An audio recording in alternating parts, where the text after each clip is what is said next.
Hello दोस्तों, स्वागत है आप सभी का वैल्यू इन्वेस्टर यूट्यूब चैनल के ऊपर। बात करेंगे इस वीडियो में ओला इलेक्ट्रिक मोबिलिटी लिमिटेड के शेयर के ऊपर। ओला का शेयर आज के सेशन में आपको 11.23% ऊपर देखने को मिला। शेयर आ चुका है 40 रुपये पर। और अप्रैल के महीने में ओला के शेयर ने 70% का रिटर्न आपको निकाल के दिया है। अब यहाँ से क्या और तेज़ी बाकी है या यहाँ से गिरावट होगी? क्या होंगे इसके नेक्स्ट टारगेट प्राइस, उसके ऊपर बात करेंगे। वीडियो काफ़ी इंपॉर्टेंट होने वाला है दोस्तों, वीडियो को ध्यान से देखना। चलिए दोस्तों, वीडियो को शुरू करते हैं। सबसे पहले यहाँ पर मैं आपको बता दूँ, ओला इलेक्ट्रिक का शेयर जैसे मैंने आपको बताया 70% ऊपर है अप्रैल में। लेकिन यहाँ पर पिछले 6 महीने से ये शेयर लॉसेस करवा रहा था। इसका क्या वर्स्ट ओवर हो चुका है, यानी जो भी गिरावट थी वो हो चुकी है या और गिरावट बाकी है? ये एक ट्रैप है या एक मल्टी बैगर है, उसके ऊपर बात करेंगे। सबसे इम्पॉर्टेंट चीज़ क्या है कि तेज़ी का रीज़न क्या है। देखिए, ओला इलेक्ट्रिक का जो शेयर है वो 70% ऊपर गया, लेकिन इसके पीछे का रीज़न क्या है? इसके पीछे का रीज़न दोस्तों बड़ा सिंपल सा है। सबसे पहले इन्वेस्टर यहाँ पर क्यों इसको बेच रहे थे, इन्वेस्टर क्यों यहाँ पर वरीड थे ये शेयर को लेकर? क्योंकि वॉल्यूम वीक की वजह से नहीं, इसका मार्केट शेयर नीचे आ रहा था। ये देखिए, फॉलिंग मार्केट शेयर नीचे आ रहा था।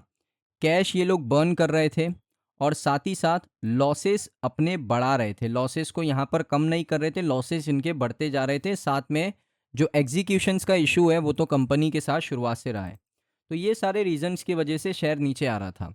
लेकिन दोस्तों, अब ऐसा क्या हो गया, ऐसा क्या बदलाव हो गया कि ओला का शेयर दोबारा से आपको अच्छा परफॉर्म करता हुआ देखने को मिल रहा है?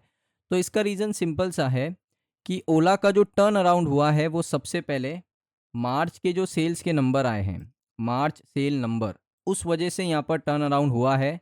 साथ में यहाँ पर आप देख सकते हो कंपनी ने फाइनली यहाँ पर ये बता दिया है कि जो उनका इन हाउस ऑर्डर है वो यहाँ पर उनका आफ्टर सेल सर्विस की वजह से बढ़ गया। यानी जो इनकी सर्विस की प्रॉब्लम थी उसको उन्होंने सॉल्व किया, तो उस वजह से उनका जो यहाँ पर आप कह सकते हो सेल्स का नंबर है वो बढ़ गया। उसके बाद देखोगे यहाँ पर मार्केट यहाँ पर इसी चीज़ के ऊपर रिएक्ट कर रहा है कि जो सबसे पहला विजिबल साइन है कि डिमांड बढ़ी है, साथ में स्टेबलाइज हुई है और बहुत समय के बाद हुई है। व्हीकल रजिस्ट्रेशन इंक्रीज हुआ है अबाउट 10,117 यूनिट। मार्च में इन्होंने सेल आउट किया 10,117 यूनिट और फेब का इनका डेटा है 3,973 यूनिट। तो यहाँ पर almost 150% month on month basis पे जंप किया है कंपनी का सेल्स का डेटा। इस वजह से ही मार्केट के अंदर कॉन्फिडेंस आया। मार्केट को ये लगा कि अब ओला की जो डिमांड है वो बढ़ती जा रही है, तो इस वजह से शेयर ऊपर जा रहा है। लेकिन दोस्तों, यहाँ पर क्या मार्केट का कॉन्फिडेंस इसी तरीके से बरकरार होगा, डिमांड इसी तरीके से रहने वाली है, या फिर ये आने वाले समय में कोलैप्स करेगी? उसके ऊपर बात करेंगे। इन रिसर्च इन डिटेल हम बात कर रहे हैं। कंपनी ने दोस्तों यहाँ पर बताया कि उनको सबसे पहले सर्विस रिलेटेड चैलेंजेस देखने को मिले थे रिसेंट मंथ में, लेकिन अब वो ख़त्म हो चुके हैं। Almost 80% of the vehicle, 80% vehicle जो है वो अभी सेम डे पर सर्विस हो जाती है। ये सबसे इम्पॉर्टेंट डेटा है। कंपनी का मानना है कि 80% ऑफ द व्हीकल, 80% जो स्कूटर्स, जो बाइक आती है ईवी वाली उनकी, ओला की, वो यहाँ पर सेम डे पर सर्विस होकर उसको डिलीवरी वो लोग कर देते हैं। जो पहले इशू था, सेम डे पे डिलीवरी नहीं होती थी, हफ्ता हफ्ता महीना महीना भर लोगों को वेट करना पड़ता था अगर आप सर्विस सेंटर पे आपका व्हीकल छोड़ रहे हो, क्योंकि उससे आप डेली ट्रैवल करते हो।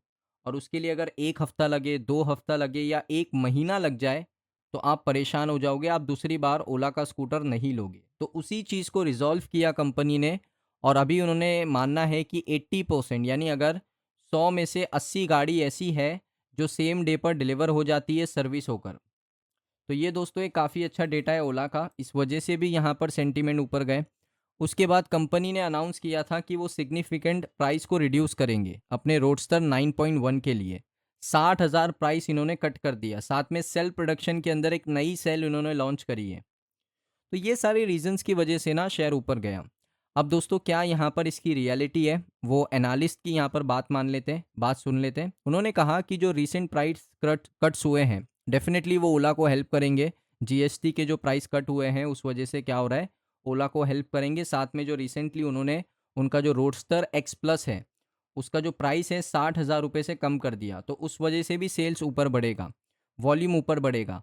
और साथ ही साथ नियर टर्म में रिकवरी के चांसेस हैं। जो मार्केट शेयर इन्होंने खो दिया था वो ये रीगेन कर सकते हैं, स्पेशली क्योंकि इलेक्ट्रिक टू व्हीलर का जो मार्केट है उसका जो हाईली प्राइस सेंसिटिव मार्केट है वो बड़ी प्रॉब्लम है।